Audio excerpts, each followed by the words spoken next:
Hello everyone. So today we are going to be talking about globalisation, and I want to introduce you to some sociologists who are working in this space. It's a very important area for contemporary sociology. Globalisation is really an unavoidable word, not just in sociology. It's used extensively by politicians, journalists, people in the business world, activists, religious leaders, etc. It has both positive and negative meanings. The primary meaning in political journalist circles tends to relate to economic factors, but there are other factors as well that I'm going to be talking about. So often you'll think about or hear about global capitalism, meaning the network of transnational corporations and big business in the world. The idea of free markets that span the globe and this global reach of capitalist systems of production now and consumption, and what's regarded as a new form or an adaptation of capitalism as well in the world. On the political right, global capitalism tends to be seen as primarily positive, so the focus there is on jobs creation, opportunities creation, wealth creation, improved standards of living. On the political left, you'll often see that global capitalism has a concern with social problems and issues that it causes for people and environmental disasters. When it comes to environmental issues, these are now understood, despite the contentions around people who don't believe that there are concerns. However, I think there's enough awareness in the world now that this is understood to be a global problem. And there's certainly an awareness now of unintended consequences of human impact on the environment, and that has become a problem. In the social sciences, the notion, what we're interested in is an analysis of globalisation, what it means, how it works, what effects it has and where. The notion of a society as a self-enclosed, bounded entity has really come under heavy criticism. It seems highly unsuited now for talking about the transnational process associated with globalisation. The very notion of society itself may now be obsolete because of globalisation. Can we still talk about Australian society or British society or French or Japanese society, for example? So there are questions being raised because the idea of society is no longer primarily contained within one particular country or state, because there are so many processes and phenomena that exist beyond and across and above the confines of nation states, that are focused just on nation states now can miss what is being transformed by globalisation. Globalisation, therefore, raises questions about the current value of classic theories. And I'll just read for those who are listening only, a quote from Ulrich Beck: "The association between sociology and nation state was so extensive that the image of modern, organised individual societies, which became definitive within the national model of political organisation itself, became an absolutely necessary concept in and through the founding work of classical social scientists. Beyond all their differences, such theorists as Emile Durkheim, Max Weber, and even Karl Marx shared this territorial definition of modern society, and thus a model of society centred on the nation state. But that's now been shaken by globality and globalisation." End of quote. This term methodological nationalism has been coined. It is a social theory that takes society in general, or particular societies or particular national societies in particular as its primary concern, is now guilty of this methodological nationalism, according to Hermione O. Martins in 1974. So methodological nationalism has been identified as a practice within social science and has been critiqued by those who argue that the nation state and its borders are now insufficient. It's an insufficient unit of analysis, and that the national is at times the terrain, actually, of the global. Methodological nationalism can mean ignoring or disregarding the importance of nationalism for modern societies, naturalisation, and confining studies to geopolitical boundaries, and think there of a particular nation state. Thinking about globalisation and going back to how it's often seen as an economic process, I wanted to spend a bit of time on that. And this spread of capitalism was predicted by Marx and Engels back in the middle of the 19th century when they said the need of a constantly expanding market for its products chases the bourgeoisie over the surface of the globe. It batters down all Chinese walls, think national boundaries. It compels all nations to adopt bourgeois mode of production and to introduce what it calls civilization into their boundaries and insist that they become bourgeois themselves. So where globalization is primarily about money, about capitalism, this spread of capitalism was predicted. Marx Engels, their contention was that all regions of the world would eventually be formed by capitalism, with traditions being swept away and replaced with a novel world-encompassing social order centred on the search for profit. Both defenders and critics of capitalism share some of Marx and Engels' views about globalisation, essentially involving the global spread of capitalism from the West to the rest of the world. So for some people that's a good thing, for others not so much. Somebody who took up the analysis of Marx and Engels was Vladimir Lenin, and for those who don't know about him, his dates are 1870 to 1924. He was a communist revolutionary, head of the Soviet Russia from 1917 to 1924 and head of the Soviet Union from 1922 to 1924. He was a champion of socialism and the working class and founder, in the view of some people, founder of oppressive and authoritarian regime. As I said, he took up that analysis of Marx and Engels and said that by around the First World War, capitalism had already grown into a world system of colonial oppression, and the financial strangulation of the overwhelming majority of the population of the world was being done or had been done by a handful of advanced countries.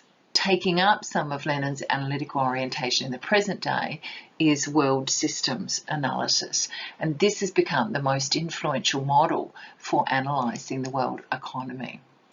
And that leads me to Immanuel Wallerstein, who was born in 1930. He's an American sociologist, has degrees from Columbia University in New York. He's had a long and respected academic career since the 1950s and has held positions internationally, for example, in Hong Kong and Canada and the Netherlands. But since 2000, he's been a senior research scholar at Yale University. Now, a world system for Wallerstein is not necessarily global in scope, but is a system which creates its own distinct world. It is multipolitical, multicultural. It forms a system which pulls into the same orbit different political and cultural entities, and these develop patterned forms of interaction with each other. He rejects the idea of something called a third world, claiming that there's only one world connected by a complex network of economic exchange relationships, that is, a world economy or world system. And he locates the origin of the modern world system in the 16th century in Western Europe and the Americas. World systems become the focus then of inquiry for him rather than nation states. The way in which he conceptualizes is that the world is divided into this lasting division into core, semi-periphery and periphery, and where that's an inherent feature, he believes, of a world system theories. So he reckons there is a fundamental and institutionally stabilised division of labour between the core and the periphery. While the core has a high level of technological development and manufactures complex products, the role of the periphery is to supply the raw materials, the agricultural products, and cheap labour for the expanding agents of the core. The economic exchange between core and periphery takes place on unequal terms. The periphery is forced to sell its products at low prices, but then has to buy the core's products at comparatively high prices. And once established, Wallerstein reckons this unequal state tends to stabilise itself. The statuses of core and periphery are not exclusive and fixed geographically, but are relative to each other. And so a zone, and he's got this zone called the semi-periphery, which acts as a periphery to the core and as a core to the periphery. For him, the core dominates and controls, and the periphery is dominated and controlled and exploited. The semi-periphery keeps the whole system functioning by connecting the core and periphery in a way that suits the core. Going on is this three-tiered system where in the core, that's what he sees as primarily those countries in Western Europe and North America. He sees them as the exploiters, and currently the US is dominant there. So the core is developed countries, which incorporate higher levels of education, higher salaries, and more technology. And core processes he sees as generating more wealth in the world economy. When it comes to the periphery, that's the underdeveloped countries. He sees those in Africa, parts of Latin America and Asia, which incorporate lower levels of education, lower salaries, use less technology, and those peripheral processes generate less wealth in the world. And in between, he's got this semi-periphery, which are the developing countries. Think there of India and China. He's also got Brazil incorporated there as well. He sees those countries as both exploited and exploiters. These are places where core and periphery processes are both occurring, and therefore they're places that are exploited by the core, but in turn they exploit the periphery. So Wallerstein believes that capitalism will self-destruct, that those cheap sources of labour that come from the periphery will dry up, profits will be harder to achieve, environmental awareness will impose new levies and increasingly high levies on companies, which in turn will drive costs up, and there is a growing anti-capitalist and anti-American sentiment in the world. Ironically, he says, as the world becomes more global, more people become aware of these global issues as well. I want to go now to Zygmunt Bauman, who was another sociologist interested in these processes of globalization. He was born in Poland. His parents were non-practicing Jews, and his father was an accountant, and they left Poland. His family left Poland when the Germans invaded, and they went to the USSR. Later on, Bauman became a member of the Polish First Army and had a successful military career. In 1953, he was dishonorably discharged from the Polish First Army because his father made some inquiries about emigrating to Israel from the USSR. From 1954 to 1968, Bauman taught at the University of Warsaw, and in 1968 he was expelled from the Communist Party along with thousands of other Jews as a result of what was called the Six-Day War, which was a conflict between Israel and Palestine in 1967. He was expelled from his job and he moved to the United Kingdom after a few years in Israel. He took up residency in England, in the city of Leeds in northern England in West Yorkshire, and he remained there and became a very eminent sociologist. Now, he was living in an area which, during the Industrial Revolution, occupied the thinking of Karl Marx and Friedrich Engels. Leeds was a major industrial centre with mills and factories for processing wool, as well as printing presses. But by the 1970s, much of this manufacturing base was disappearing, and there was a period of devastation, really, of transition between the manufacturing base disappearing and Leeds becoming what it is now, which is a financial and cultural hub for the whole of the Yorkshire area. Bauman taught at the University of Leeds, which is one of the 4 universities in the city. I wanted to also mention Janina Bauman. Bauman was married in 1948 to Janina. She was born in 1926 in Warsaw, Poland. During the Second World War, she and her sister and mother were held as prisoners in the Warsaw Ghetto, and you can read about that in a book called Zookeeper's Wife. But she then managed to escape and stayed with a peasant family in a country area of Poland. And just to mention that she actually came from quite a well-off middle-class family and then had this whole other different outlook on life. She found out about the death of her father, who was an army officer, when she was one day peeling potatoes using newspaper to put the peelings into, and there was a list of the dead in the newspaper. After the war, she became a journalist, and then she moved with Bauman to the UK and became a writer while caring for her family. And she's got a couple of books out, 2 autobiographical books, Winter in the Morning and A Dream of Belonging. And I wanted to mention that the Bauman Institute at the University of Leeds set up an award for the best PhD dissertation in Janina's honour in 2011, and that's called the Janina Bauman Prize. So if you're interested in it, I'd encourage you to read her books. Bauman, particularly later on in his life, was very interested in this term that he coined called liquid modernity. So he moved from the idea of post-modernity and used instead this idea of liquid modernity to describe what he saw as constant mobility and change in all manner of social life, in relationship, identities, economics and migration. He's been very interested in the social and economic consequences of transnational mobility. And he points out that the movement across the globe of people means very different things to different groups of people. So those living in affluent countries, and we can include Australia in that, in advanced capitalist societies, move across the globe freely for conferences, for tourism, for holidays, for job opportunities and for business. However, he says the vast majority of the world's population, those countries on the periphery, are usually forced to be mobile because they're fleeing wars, persecution, famine, or people leave their countries in order to find work to support themselves and their families back home. And then in that case, they take on low-paid work such as domestic servitude and are usually found then on the social margins of the major and very wealthy cities. Therefore, mass migration, Bauman says, is dividing the world up between the very rich winners and the rest of the world.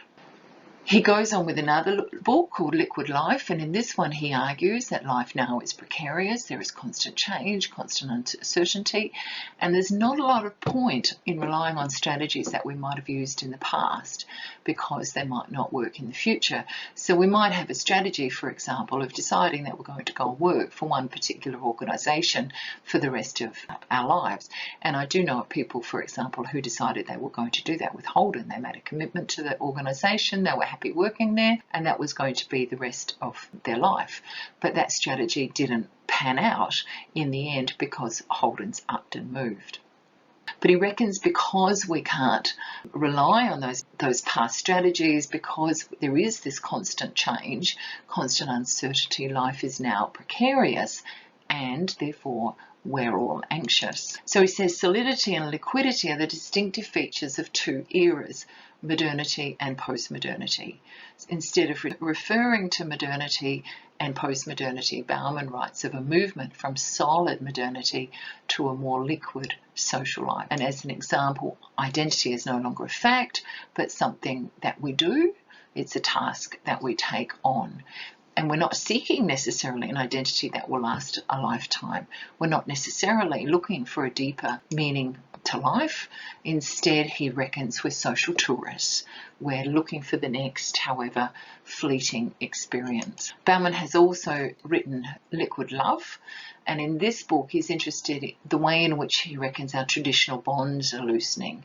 The old ties we had of marriage, of family, social class, religious affiliation, they're not fixed anymore.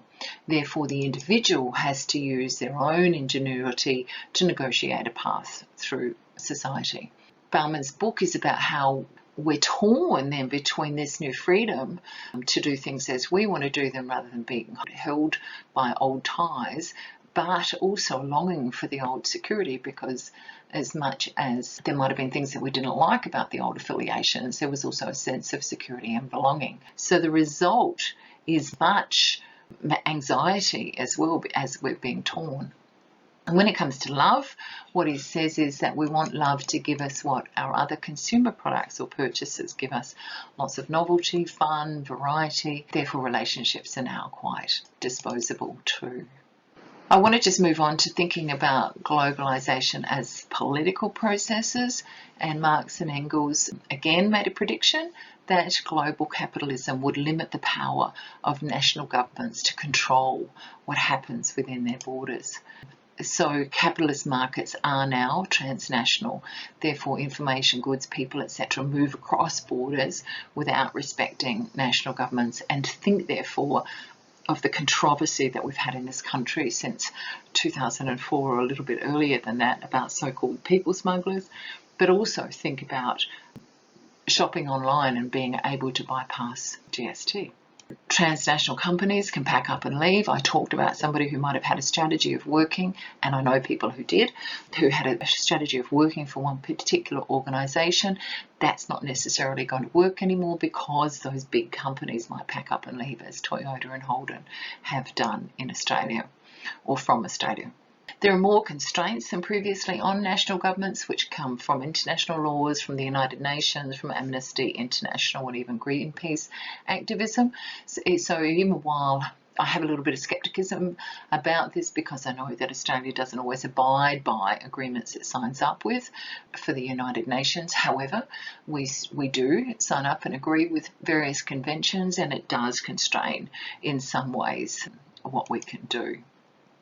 Because it's also difficult to control now information coming into national borders, and think about that in terms of the internet, although China has more of a handle on controlling what goes in to their national borders. So in other words, boundaries of nation states are more porous than previously. Things can pour in and pour out more easily than previously. When it comes to globalisation as social processes, the constraints of geography are receding. The forces that shape and influence people are no longer simply local or national, but also global. And Anthony Giddens back in 1990 wrote, and I'm quoting, "The intensification of worldwide social relations which link distant localities in such a way that local happenings are shaped by events occurring many miles away and vice versa." And therefore, what happens in a local area can be affected by what is happening in the global economy. And what comes to mind for me is the global financial crisis. So some banking or mortgage problem occurred in the United States, and that had ripple-out effects right across the world. When Japan a few decades ago had a major recession, that had rippling effects across the globe. If China, for example, collapsed in its economy or even declined, then that will have rippling out effects across the globe. Huge impacts, particularly for Australia. Also, relationships are no longer geographically constrained. We can do business, know people from all over the world, and our contemporary social relationships become disembedded from the past in particular, so we can do other things. So those constraints of geography are receding, which in some ways can be seen as a positive. So if you have money, you can buy a hotel room anywhere in the world, and expert knowledge, for example, means that medical doctors the world over will treat you in a similar sort of way, and that can lead to a lot of ontological security, so feeling safe in the world rather than anxiety, which Bauman was talking about. And think about when you travel, you can land anywhere, get a taxi or an Uber, arrive in a hotel, and it's kind of essentially the same. Takes unpredictability out of travelling. But if we put our trust in those expert systems, what happens when something goes wrong, or if we can't rely on the expert systems to be the same in some countries, then we would need to do a risk assessment. And that leads me to Ulrich Beck, along with Giddens and some others, has worked on this idea of risk in society for some time. He's a German sociologist. I'm sure you've come across him already. He's been working as a sociologist since 1972, and from 1992 until his death, he died in 2015, he was Professor of Sociology at the University of Munich. His research interests include an interest in the disasters created by the use of technology, and in particular he's interested in the paradox between what we think of as progress, so the apparent wealth in the West, for example, and then this sense of increased risk we have because of the impact of technological advances. His book, World Risk Society, is one of the most influential academic books of the 20th century, translated into 20 languages, sold more than 80,000 copies across the world, which is fantastic for an academic book. It's not like some of the other literary books which can sell millions. It was published in 1986, the same year as the Chernobyl disaster that happened on the 26th of April that year, 1986, at the Chernobyl nuclear power plant in Ukraine. And then it went on to be published in English in 1992. And just a point about Chernobyl, that nuclear power plant failure triggered substantial amounts of nuclear radiation into the atmosphere. One figure I've seen quoted as 400 times that released by the bombs over Hiroshima. So what Beck has done is that this historical mapping of risks associated with being human, and he has the first historical period as being pre-industrialization, where the biggest concern for humanity were natural disasters, things like floods and droughts and volcanoes, contagious diseases. So these were exogenous, they were externally caused, not caused by humans.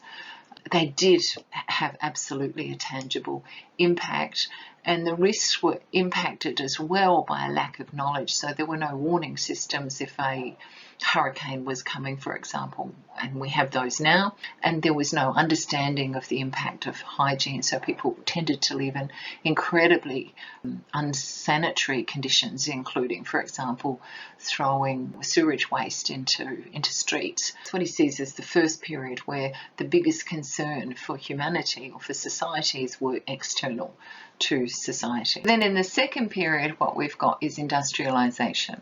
And industrialization, of course, as you would know, leads to the manufacture of goods and away from an economy based on farming or agriculture.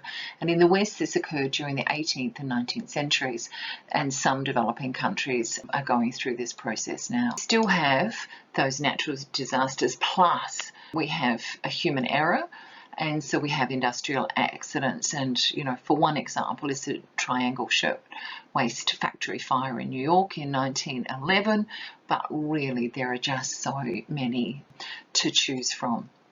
So we have these social goods, employment, income, housing, which are offset by the side effects or the social bads.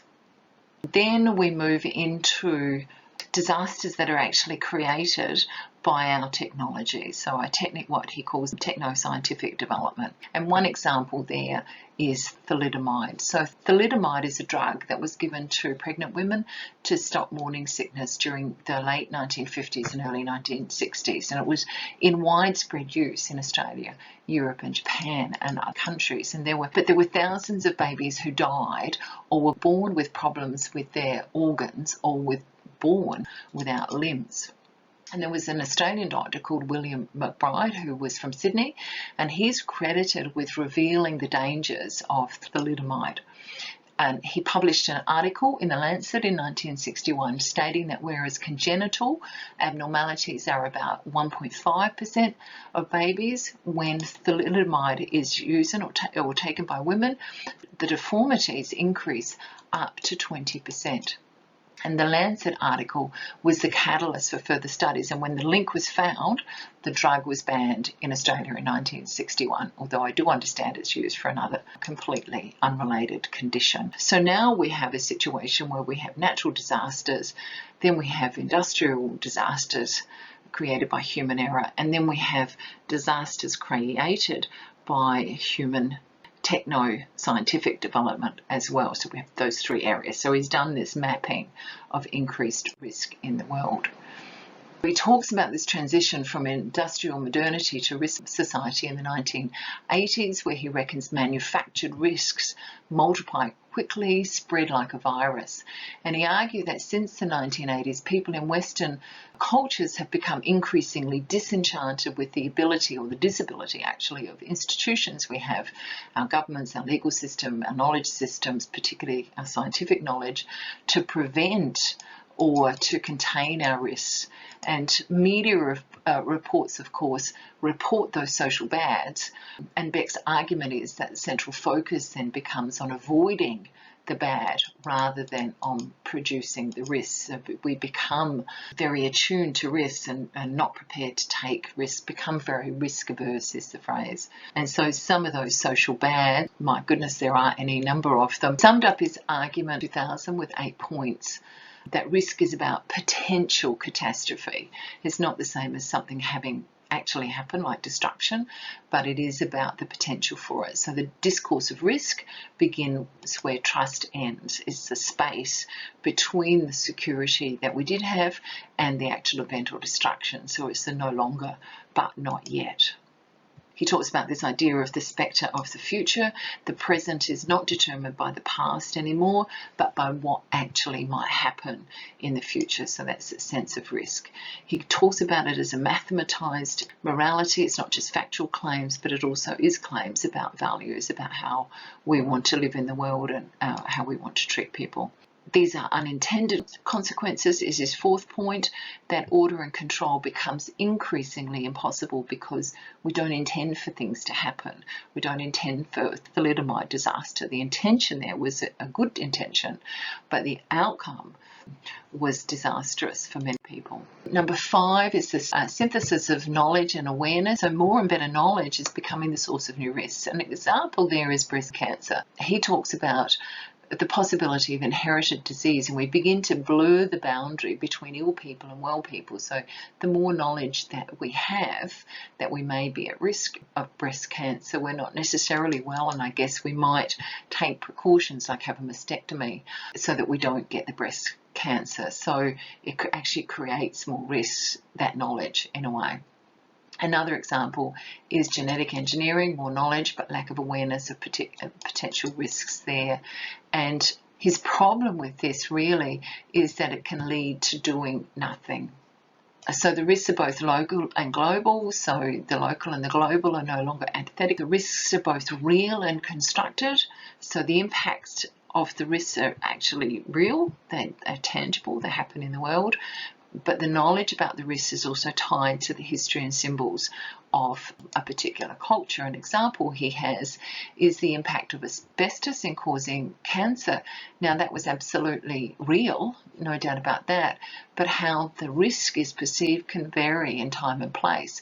And there's often this lapse in time between a condition and the recognition of it, knowable only after it materializes into a visible cultural phenomenon at some time and some place. So there's no doubt that there were people who died of asbestos-caused cancer long before organisations began to be sued for that. And I guess that litigation was one way of bringing that into consciousness, making it a visible cultural phenomenon. And he reckons that now we live in what he calls a hybrid world, that there's this loss of clear distinction between nature and culture. Risk society, he says, and I'm quoting now for those who are listening and not watching, the driving force in the class society can be summarised in the phrase, I am hungry. The movement set in motion by the risk society, on the other hand, is expressed in the statement, I am afraid. The commonality of anxiety takes the place of the commonality of hunger. When it comes to globalisation as cultural processes, events like the Commonwealth Games, the Olympics, a royal wedding compel us to see ourselves as part of a global whole. However, the global whole is not homogeneous, but a really complex mix of different cultures. And the challenge is to explore the transplanting of one cultural expression into another locality. An example there for me is the ubiquity of Italian and Chinese food and how that changes as it comes into a different localities. Marxists argue that cultural imperialism is thus happening, that the mass media companies become the Trojan horses of capitalist and consumerist values, particularly from the West to the rest. That is, it's the core who make and distribute media products to the periphery. Or is it that people's cultural experiences are a mix of the local, the national, and the global? That is, this cultural hybridization, and perhaps that's something that we could discuss in class. In summary, globalization is a really important focus in contemporary sociology. It encompasses everything happening everywhere, and understanding the global forces that shape us will actually give us more options for thinking about solving problems, strategies for living in the world, and I guess increasingly the need to be aware, to be adaptable in the world.